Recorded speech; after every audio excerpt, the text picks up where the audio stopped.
Thank you very much, Rajesh and Ritesh. It's an honor and a pleasure to be on this platform with you guys. I think today's discussion is very, very important. Let me just build some context for us. New flywheel. I think product-led versus platform-led growth, and the key word I have been hearing is ecosystem-led growth as well. So I think these are two sort of a word which have come into a use many a time. I mean, today there is no discussion which is happening where we are not talking about ecosystem. We're not talking about platform or a product-led growth. Now, let me also tell you, when we are researching across 2,500 enterprises in the country uh, and their transformation journey, there was five pillars which emerged, prominently. The first one was very quickly is the leadership pillar, and it's no brainer to anybody. But what happened was a new playbook, old leadership won't work. Old playbook, new leadership won't work. And I think what's happening is people are adapting to the new style of leadership with a new playbook. And why this is happening? Because customer playbook has changed. Whether you are a B2B business, whether you are a B2C business, I think that's prominently is changing. I think the second pillar, which is very important, is operating. I would call it digital operations have now played a very important role and accelerated in last 2.5 years during the pandemic and now in the endemic side. And this playbook is not going to go back to original normalcy in 2019 December side. We have seen factories operating at a now 90% capacity with only 40% labor. Shop floors have been automated. Government smart cities have been kind of working very aggressively on it. We have looked at smart campuses, we have looked at smart buildings, green buildings. I think those are the areas you look at it, the operations have changed, the digital operating model has changed and emerged prominent to us. The third pillar, which is very important, is the pace of innovation. And I think innovation itself will not drive sustainable competitive differentiation for any organization. So, what is the sustainable competition differentiation? Is basically saying how fast I can innovate better, because that's the only way I can take the leadership position. And that's where pace of innovation as a pillar comes up very prominently.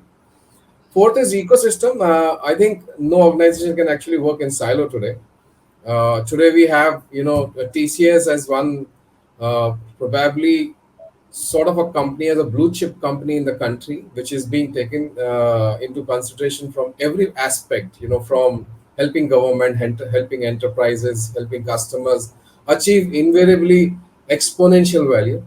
And then we have a Red Hat, Ritesh, with us today, where Red Hat is a platform product-led company partnering with enterprises and service providers such as yourself to provide such kind of ecosystem and innovation, pace of innovation to the organizations. And the fifth pillar, very nicely and importantly, is a platform. So, as we speak, most of the people have started talking about moving from a technology to the platform side. So, these are the five pillars which we saw. Prominently, people have started working on blueprinting their transformation, blueprinting their next growth within the organization, relying on much look after sort of a partners like yourself, TCS and Red Hat. I'm coming to you, Rajesh. First, hearing these five pillars from our research perspective, but I'm sure TCS have also been working on the ground with the customer. You would have got much wider, broad, and in-depth experience. Your viewpoint around the transformation and what customers are looking at, very important for us. Over to you. Hey, thank you, Shalil, and it's really my pleasure to be here with you and Ritesh, and a very exciting topic in the sense, I guess, the terms about innovation, scale. I think this is something very close to heart, right, from a TCS standpoint. And when you talk about these five pillars, I think they are very relatable in terms of what we do in the market. So if I were to reflect back on the 4 or 5 decades where we have been partnering with government organizations as well as large private enterprises and also the regulatory bodies. I think these journeys have been quite long. It has started with certain perspectives in mind, but the entire thing has changed, right? And we have moved along with times with the customers. So if you really look at the way we really look at it from all the work that we are doing in India, it's really about the scale, right? From an India standpoint, whatever you do, it needs to scale. Like you have large scales, large volumes, a huge population to cater to. So scale becomes important from whatever solutions we develop. The second aspect that we really look at it is in terms of reach, in the sense we have a geographical spread where the solutions have to reach in various contexts, whether it's about the network availability, whether it is about the physical road accessibility. So whatever solutions you design have to always keep the reach in mind. So that is something that goes behind the solutions. The third thing is about resilience, in the sense you really have challenging situations on the ground, and how resilient are your solutions? How resilient is your design thinking behind your solution? I think that plays a very important role for us. And the last, I think you touched upon it, is the innovation. Like without innovation, I don't think anyone can survive in today's environment. Uh, when I talk about this, there are a lot of examples that come into my mind when we look at it from a government or an enterprise standpoint. Like, I think passport services is a well-known example of what we have been able to do with government. I think the entire design thinking in terms of how the process could work, and then going across the various challenges, setting it up and actually running it for all the citizens. I think it's a very prestigious project for us. We have been able to revolutionize the way passport issuance is carried out. And the key part of it is that journey is continuing into the next step as we further look at how it can be further simplified, how we can cater to the entire global market along with that. So that is one thing that comes to mind. Some of the other projects or programs that we have been engaged with similar attributes like the scale and reach we're talking about, is we have been able to do solutioning for almost 14 utilities, power utilities across 14 states, where we have been able to put in solutions which have helped from a revenue management perspective, from a transmission loss management perspective. I think, and that is another solution where it requires a lot of technologies coming together to put that on the ground. So the examples are many in the sense, if you really look at platforms and products, more than 150 banks, including the large bank, works on a TCS product platform. And all these platforms, like while the domain solutions are there, these need to be engineered together along with partners and a much larger ecosystem for it to work. There are numerous examples. I think I will not get into I that, know, but Rajesh. there are, whether it is insurance, whether it is telecom, that there are various examples that come to mind.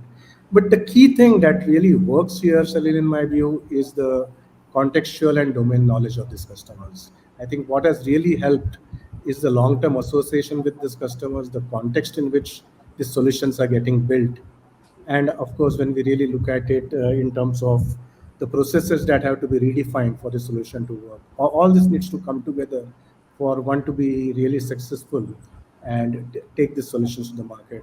So that is how I relate to the pillars on a larger perspective. I think we do operate on the business 4.0 framework, which is similar, but we can discuss it in a separate context. Absolutely, Rajesh. I think because research will tell us what enterprises are doing, and you are already working with the enterprises and government, so you can relate to all of these pillars. So pretty much there.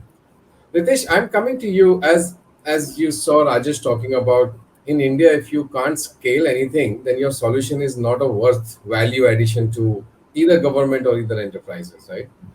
Now, what is the scale we look at it is flexibility, have open standards, non-proprietary frameworks, next generation architecture, which can be built on providing the next cutting edge solutions, I would call it. I think of late I've seen India is one country which would like to leapfrog from an evolution curve and directly jump into many more cutting edge technology. Now we are hearing one of the data centers is opening 300 data centers as edge computing data centers, right? And OpenStack, and you're partnering with many of such players like TCS. It is your viewpoints on, first of all, business transformation as pillars, and how is Red Hat getting prepared for such support in the ecosystem? Sure, thanks, Salil. I think again, I would like to call out that thank you so much for calling us here and giving us this opportunity today. So I think Rajesh clearly put the perspective, right? That where the industry is heading, where the businesses are heading, where we look at Salil, it's today's businesses they operate in a world of increasing complexity characterized by higher data volumes, faster business cycles, and even more demanding customers, right? Because that time has gone wherein it used to be a straightforward product fit or a solution fit required by the customer. Now it is so complex that every day it is changing. The demands are changing not only for the customers, but the customer who are catering to their own customers, right?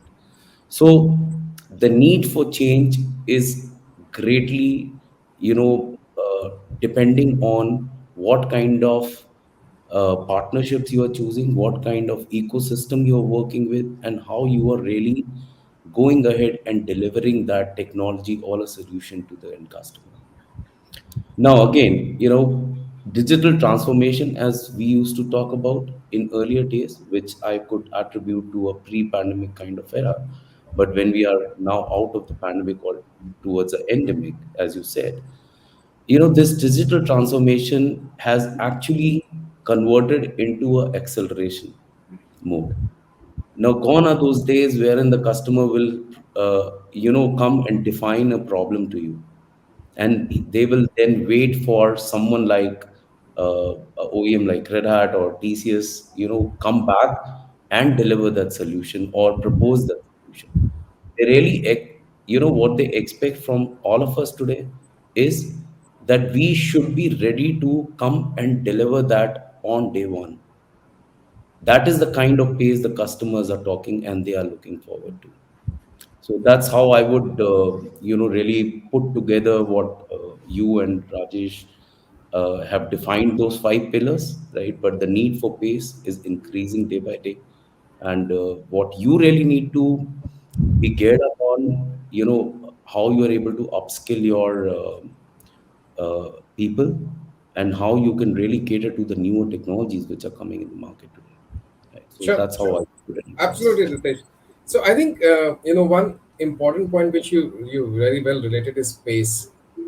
Uh, and pace has many dimensions to it.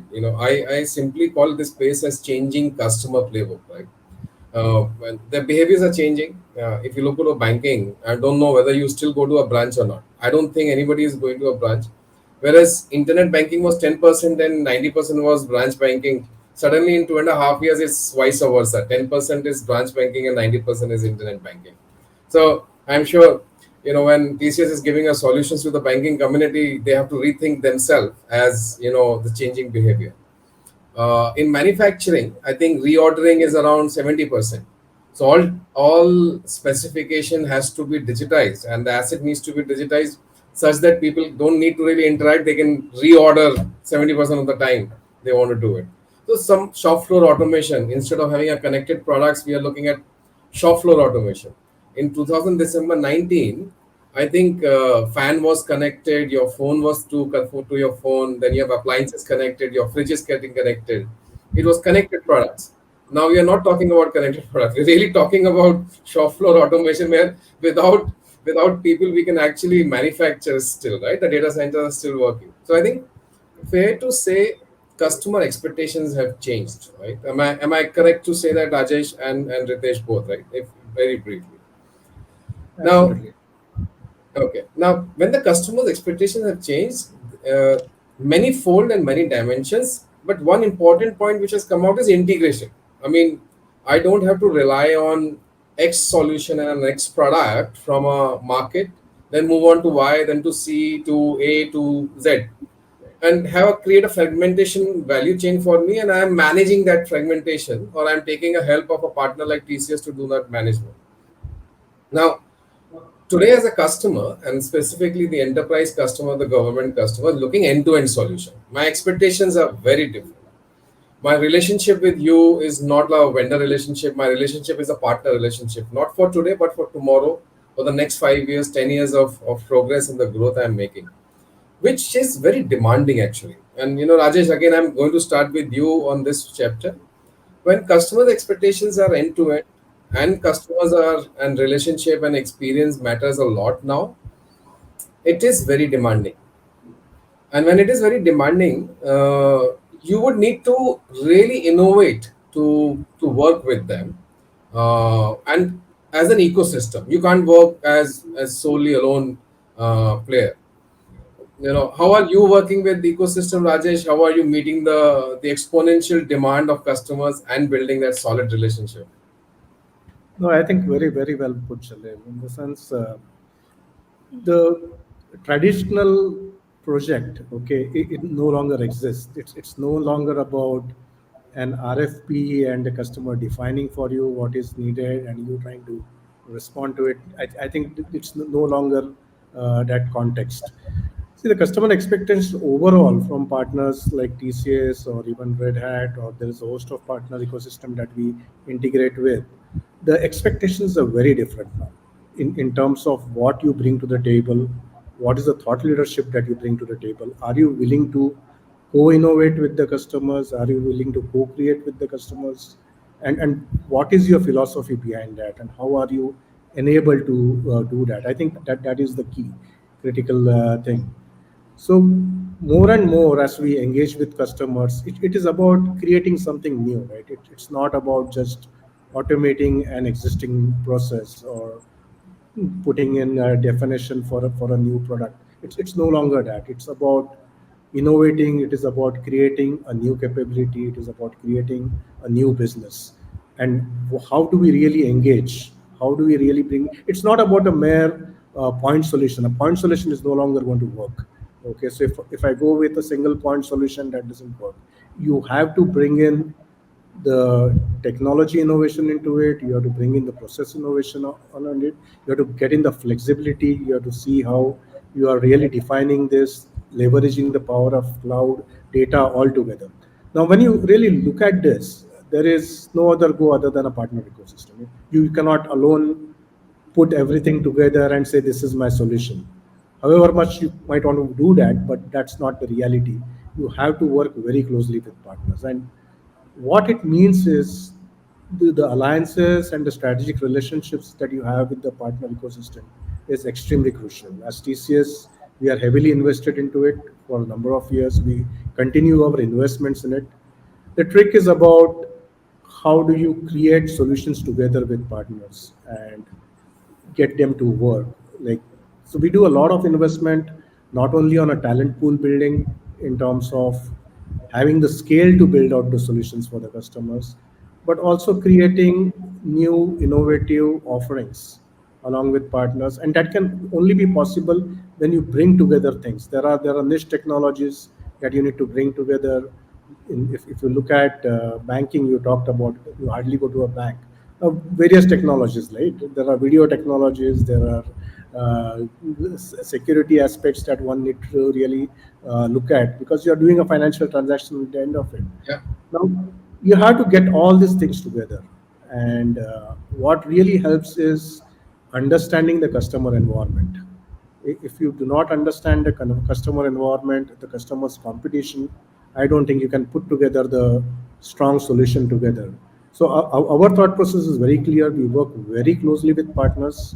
We make significant investments right throughout, whether it is about technology talent pooling, whether it is about creating pilots which can be showcased. These are fail fast kind of things, right? You create something, you take them to the customer, you test it out, you fail fast, you try and move on to the next thing. So unless that continuous innovation, and if you can do it with pace, which is possible with partners, once you master that, I think you can really put together a solution and start matching the customer expectations to some level. I don't think there is a very any easy answer to match all the customer expectations. Okay. Absolutely, Rajesh. I think, and they're changing also. So next time when you go and meet a customer, the expectation suddenly changes, and it has moved on as well. Ritesh, I think you heard Rajesh, right? And heavily invested with the partners to create new solutions and co-innovate with customers, I think is the way forward. Fantastic way to look at how partner ecosystem should work. We are also hearing, Ritesh, a word called hybrid. Something physical and digital becomes hybrid. Workforce is now becoming hybrid. Solutions are becoming hybrid. We have started hearing a word called cloud kitchen. I would have never imagined in my life something called cloud kitchen exists as a word, right? But now it means a lot. This hybrid is a way forward, and I'm sure in independency, neutrality, and open stack, Red Hat would have adopted a strategy which would help customers achieve the hybrid architecture, hybrid cloud, hybrid workforce, and so. Your from a Red Hat perspective, how are you taking that strategy forward with TCS? Okay, so Salil, first of all, I would like to build upon what Rajesh said, and the kind of commitment and innovation TCS has always played along with Red Hat, right? So, and TCS actually has been leveraging Red Hat's open innovation to deliver solutions for various industries, like banking, financial, insurance, telecom, retail, government, and so on, right? The list goes on. And the basic essence I would say for this partnership, it's the combination of the deep industry experience and a very matured open source practice, which they had been able to develop over a period of time. And now coming back to your question, which is the world is moving towards hybrid, and how Red Hat really look upon this hybrid journey. So look, there's a big buzzword going on, right? So it's a hybrid cloud, and some kind of cloud computing, somewhere you will hear, and there are various attributes to it, Salin, and we keep hearing various definitions towards it. Now, how do we approach, right? So I think with the so much of change happening around us, around the digital adoption, I would say, today's organizations are actually looking to develop and operate a mix of applications to cater to their rapidly evolving business needs. Now, what approach do we take to help the customers implement a open hybrid that is built around three tenets? That's what we really focus upon. So first, start with a hybrid cloud infrastructure that is built from grounds up to enable flexibility, choice, control, security, and agility for thriving business. Point number two, getting all the pieces together and form a strong development team of developers so that they are able to build and deploy the modern applications which are required for the future. So, and on top of it, for example, if the Red Hat Enterprise Linux, which is RHEL for us, is the open operating system for the customer, Yep, then invariably, the Red Hat OpenShift container platform becomes the common platform, bridging traditional and modern applications across the hybrid cloud. And the number of best of breed middleware solutions can be deployed in OpenShift itself. And in addition, also infrastructure elements like storage, everything are integrated into OpenShift, which actually allows application portability without cumbersome and expensive application, which rewrites or any kind of downtime. Now, the third tenet, which is the most important one, when you do all of these things, right, what comes to play is the management, and what you were talking about Salil, some time back, is the real integration and automation, right? So finally the management tools to orchestrate those workloads and automation tools to simplify that day-to-day operations are really essential to deliver the complete value of the hybrid cloud.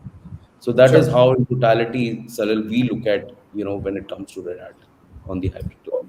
Thank you, Ritesh, for throwing a spotlight on how you look at this environment going forward. And importantly, when you said that the key tenants has to be integrated, seamlessness, interoperability, because customers are expecting an end-to-end value. You cannot deliver until you have this interoperability, openness.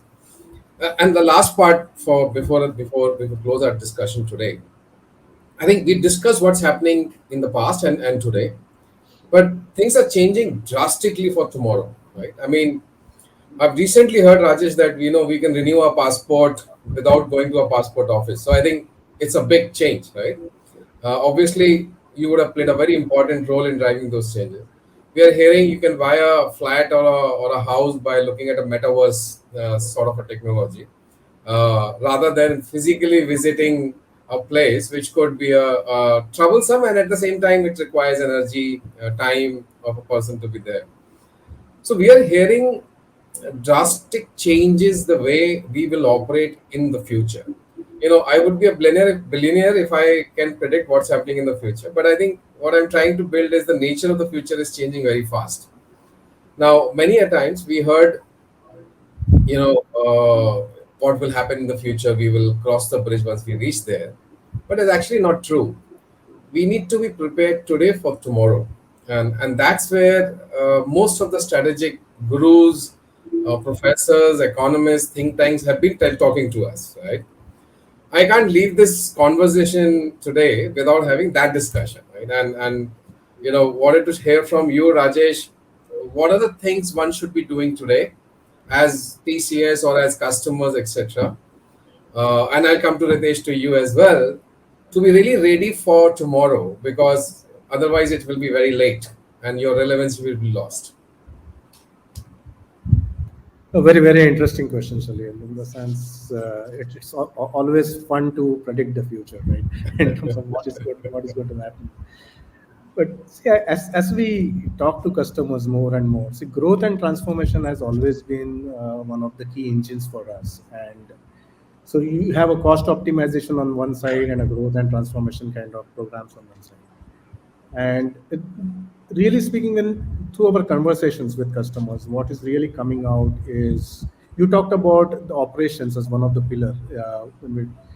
Now, if you take that itself as one of the examples, now operations are no longer what they used to be, right? When you're doing operations management, it's all about digital operations. You are having a digital interactions with everyone in your supply chain. It's not just with your customers or with your consumer. Your entire supply chain has to be digitally enabled, and to manage that effectively and to be able to predict what is happening in market real time is one of the key investments for everyone. And True. unless you have that right, I don't think you'll be able to survive, because as you said, yes, you're doing more and more things from a contactless perspective, from a touchless perspective. It's just you think and you have it in front of you. There are various examples in terms of the predictive analytics that people are using to manage their supply chain. And I think you have to bring in these capabilities. And of course, there are platforms and technologies which help you scale to the extent that you want in this area. So I think digital operations, digital supply chain, real-time views on this, how you are managing it is going to be key for everyone. The second aspect that I really look at it is all of us talk about cloud in the sense, and various people on various points in their journey in the cloud. And when we really look at it, there was migrating to the cloud as one thing, modernization as the second thing. But I think customers who are really making a difference are the customers who are able to create a new capability using the cloud technologies. Okay, so if you are not in a position to create a new capability, a new product, leveraging this cloud technologies, I think that is what you need to be focused on. You should be ready with that. I think the heavy lifting in terms of migrations, modernizations is something which will continue.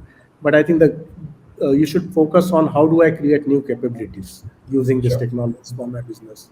And I think those are the conversations that we are having. uh, just from a data perspective, right? There's so much of data, whether from in a manufacturing plant you are talking about, and IT data, OT data, all coming together real time, and being able to predict downtimes, be able to manage supply chain for your consumers in real time. I think those capabilities, I think one needs to invest upon and see how we are going to be able to leverage those capabilities. And the last piece is really the entire integration, right? In terms of how am I integrating with all my partners. And really speaking, what is happening is it is not easy to keep all these moving parts up to date on a continuous basis. It's a mammoth task, right? For the Yes. business owners, for the technology owners, for the CTOs in the organization. Getting this all aligned, keeping it together is a task in itself. And that is where products and platforms really enable you to do that, because companies keep on investing in their platform solutions or the product solutions. As TCS, we are heavily invested in number of business platform solutions, and these are the solutions which will help you move ahead at a very fast pace with the market needs. And I think that entire thing, as you had rightly pointed out earlier, while you touched upon that as the last pillar, but it's a very critical pillar. And unless you are using a business platform, unless you are using uh, a product platform, and then enabling all your business partners to move fast with that is what I feel is necessary from a market standpoint. So just summing up, I would say your digital supply chain, a real-time supply chain management, you have to look at your data for predictive analytics, look at how you're using cloud. Are you creating new capabilities? I think these are the sum of must-dos for all. That's what my view on that is.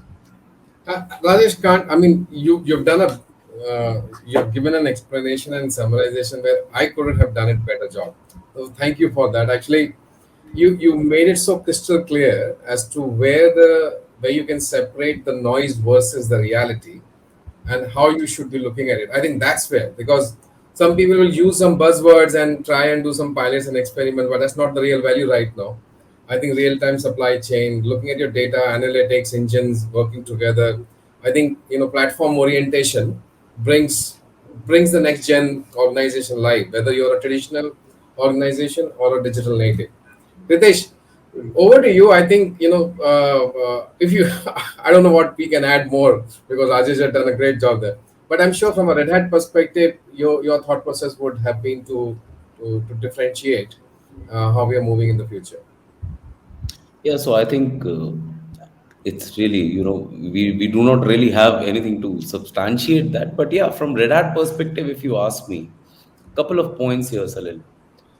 uh, Very important one is, we really need to thank open source, right, wherein enterprises are no longer logged into using monolithic proprietary software from a single vendor, and they are actually free to choose the software that suits their needs and the technology which suits their needs, Yeah, as per their business requirements today.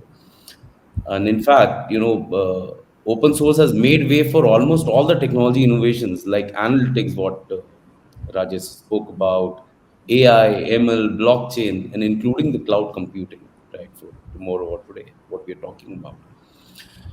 What we really believe that how it is going to be future proof is all around the partnerships, Salil. And that's what I think Rajesh also spoke about. And we at Red Hat really believe that partnerships are fundamental to ensure that our customers are successful. While we have business units that engage with the customers like telcos, banks, public sectors, enterprises, and so on, but a large part of our market coverage is still continued to be led by our partners. That is where the deployment, that is where the platform technology versus the deployment comes to play, right? So, as we see or we talk, right, today, there is a tremendous opportunities for partners, who can identify the multi-cloud, hybrid cloud opportunities and build service delivery capability around it. And with the right service capabilities, the partners can actually generate higher profits as well as, retain and grow their customer base as well. So, what we really believe in it is that, the Red Hat partner ecosystem is an integral part of how Red Hat really develops and delivers business and technical value to the customers. That's what I would say. absolutely. Ritesh, I was with 100 plus CIOs in a Bhubaneswar for a day, and we did a sort of an analysis, and we said, do you want a linear value or do you want an exponential value? I think the difference was that a linear value is a non sort of a platform orientation architecture. You will always get a good value, you will always grow, you will help your customers grow, but then you cannot have an exponential value. And I was talking to CIOs and I was saying that if a partner, any partner comes to you and says, I will give you a linear value, do not engage with them. That was sort of a red mark I put up. I said, Guys, if a partner comes to you and says to you, if I'm going to give you a linear value, he or she is not the right partner to work with. Whether it's a traditional partner like TCS or a new generation partner which are coming as cloud partners. If a partner comes to you and says that I will give you an exponential value, please co-invest with them, because then your coin will change. The face of the coin will become very different from them, right? So I said, in summary, I'll tell you today is three things. One, any relationship, TCS has a customer relationship because you have a relationship with TCS on a partner side. TCS also have a partner relationship with you, and you also have customer relationship. Any relationship sensitivity is very important. I think over the period of time, what we have learned is business value, product alignment, solution is the third side of the story.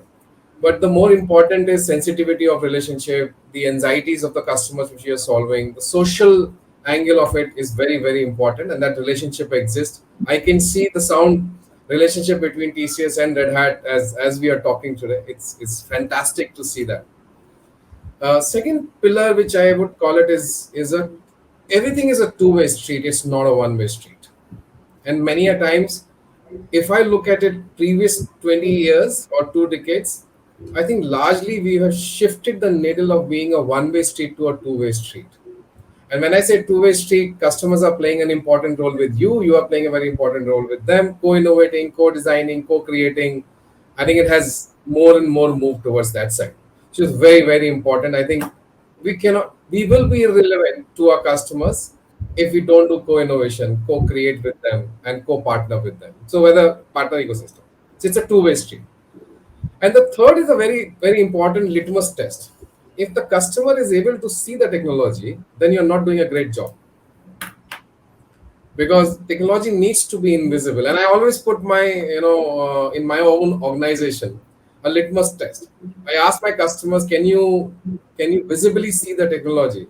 And if they say no, I can't visibly see the technology, and still the work is happening, I give a pat to them, to myself and to my team.